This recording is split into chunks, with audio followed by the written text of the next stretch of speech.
மகிழ்வாய் கழித்தாய், என்னுடனே வளர்ந்தாய், சாதனைகள் பல புரிந்தாய்.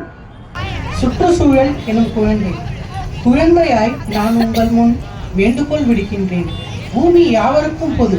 மனிதா, உனக்கு மட்டுமே பூமி சொந்தம் என யார் சொன்னது? உன் கடமையோ வாழ்தல், வாழ்வித்தல் மட்டுமே. பூமி கவியே இலக்கியத்தின் இயந்திரம், தமிழே தரணியின் தத்துவம். கவியே இலக்கியத்தின் இயந்திரம், பாரதியே தமிழின் மகத்துவம். பாரதியே தமிழின் மகத்துவம், இலக்கிய சாரலே கவியரங்கத்தில் கைத்துவம். பாரதியே மொழிகளின் தாய்மொழி தமிழுக்கு முதல் வணக்கம். எங்கள் கவி தலைமை பொங்கும் கவி புலமை, வரிகளில் பொங்கும் வளமை, இவர் என்றென்றும் இளமை. எங்கள் கவி தலைமை பொங்கும் கவி புலமை, வரிகளில் பொங்கும் வளமை, இவர் என்றென்றும் இளமை.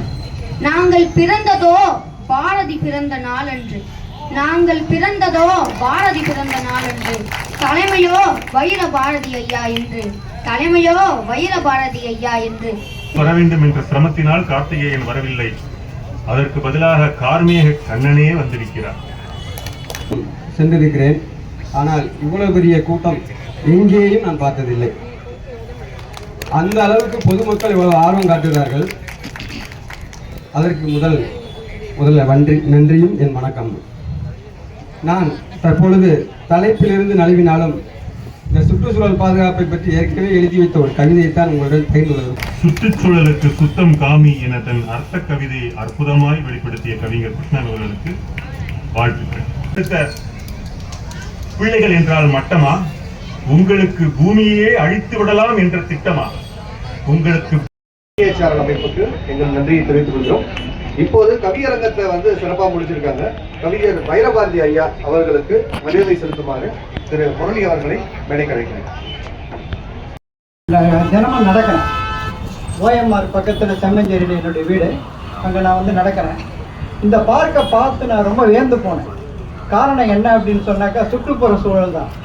எவ்வளோ அருமையாக இங்கே இந்த தண்ணியை பார்க்கும்போது, இந்த பச்சை பயிர்கள்லாம் பார்க்கும்போது, இப்போ உங்களெல்லாம் பார்த்தாலும் ஒரு முக்கா பேண்ட், ஒரு சட்டை, கையில் ஒரு கிளவுஸ், கையில் ஒரு பேகு, கூட ஒரு 10 பேர். பாராட்டுகள். குழந்தை கட்டுங்க. இந்தியாவில் ஒவ்வொரு நாளுமே 25,000 டன் கணக்கான பிளாஸ்டிக் உற்பத்தி பண்ணப்படுது.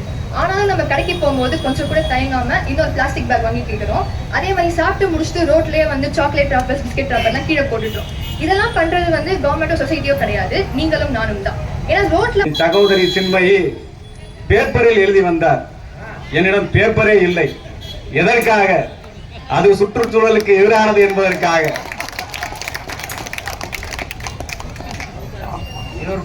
இவர் ப்ரிப்பேர் பண்ணாம வந்ததுக்கு இப்படி ஒரு சாக்கு. சூட்சுமத்தை கண்டுபிடித்து விட்டீர்கள். இருந்தாலும் சொல்கிறேன், அதாவது குழந்தைக்கு வரலாறு தெரியவில்லை. சரிங்களா? நம்ம எப்படிப்பட்ட சமூகம்னு ஃபர்ஸ்ட் தெரிஞ்சுக்கணும். நம்ம நிலங்களை 5 வகையா பிரிச்ச ஒரு இதா தமிழ் சமூகம் நம்மளோடது. பாத்தீங்களா? குறிஞ்சி, முல்லை, நெய்தை, மருதம், பாலை அப்படின்னு சொல்லி 5 வகை. சுதந்திரம் வாங்கி கொடுத்தது யாரு அப்படின்னு கேட்டீங்கன்னா, அதுல பிராமினெண்டா இருந்ததுனால மகாத்மா காந்தின்னு சொல்லுவோமே ஒழிய, அந்த மகாத்மா காந்தியின் பின்னால் ஒரு சமுதாயமே உழைத்தது என்பது மறுக்க முடியாத உண்மை, அண்ட் மறைக்கப்படாத உண்மை. நான் பேச வந்திருக்கேன். நம்ம முதல்ல ஒரு விஷயம் புரிஞ்சுக்கணும். சுற்றுச்சூழல் பாதுகாப்பு அப்படின்னா இந்த குப்பையெல்லாம் பிரிச்சு கொடுக்கறது, இந்த சாக்கடை தண்ணியெல்லாம் வெளியில விடாம நம்ம அதை கரெக்டா வச்சுக்கிறது, இல்லைன்னா ரோட்ல குப்பையை போடாம இருக்கிறது, இதெல்லாம் இல்லைங்க சுற்றுச்சூழல் பாதுகாப்பு.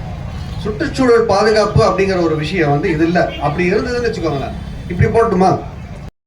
எனக்கு தெரிஞ்ச ஒரு தனி மனிதனா இந்த சமுதாயத்தோட இணைந்து இப்ப அரசாங்கத்தோடையும் சேர்ந்து பயணிக்கிறார்.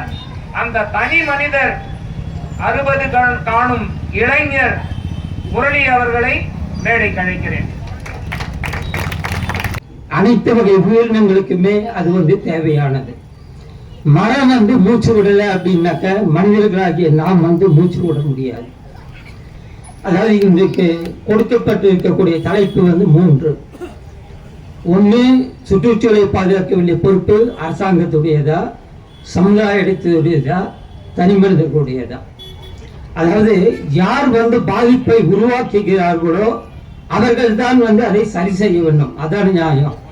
நம்ம சமுதாயம் என்பது நம்ம சுற்றி இருக்கிறவங்க தான் நம்ம சமுதாயம் சொல்கிறோம். ஆனால் அது ஒரு பர்பஸ் இல்லாமல் சேர்ந்தா அது வெறும் க்ரௌடு. ஆனால் பர்பஸோடு சேர்ந்தா அது ஒரு சமுதாயமாக மாறுது. இப்போ எப்படி தனி மரம் வந்து ஒரு தனி மனிதனோ அதே மாதிரி ஒரு காடு ஒரு சமுதாயம். பெரிதும் காரணமாக இருப்பது அவசியம் திட்டங்கள் தான். நம் வாழ்வதற்கு இயற்கை மிகவும் முக்கியம் அல்லவா? ஓசியில் மதத்தில் காற்று வாங்கும் காலம் போய் ஏசியில் காற்று வாங்கிய காலம் வந்துவிட்டது. கூட கூகுள்ல போய் தேட வேண்டியிருக்கு. நடுவர் அவர்களே, செயற்கை வாழ்க்கை முறையால் காற்றிலும் நீரிலும் நிலத்திலும் மாசு உண்டாகிறது. நம்ம லோட்டை போடுகிறோமா இல்லை? ஒரு அருமையான வளர்ப்பு. அந்த பெற்றோருக்கு மிகப்பெரிய ஒரு பாராட்டை தெரிவிக்கணும். கருமேகம் எப்படி கலைந்து அதை ரசித்து செல்லுமோ அது போன்ற ஒரு ரசிப்பு தான் இருந்தது. இந்த விழாவில் இங்கு வந்து அமர்ந்து இங்கு நடந்து கொண்டிருந்த ஒவ்வொரு விடயங்களையும் பார்க்கின்ற பொழுது மகிழ்ச்சியின் பெருவெள்ளம் மனதிற்குள் அது தாண்டவம் ஆடியது.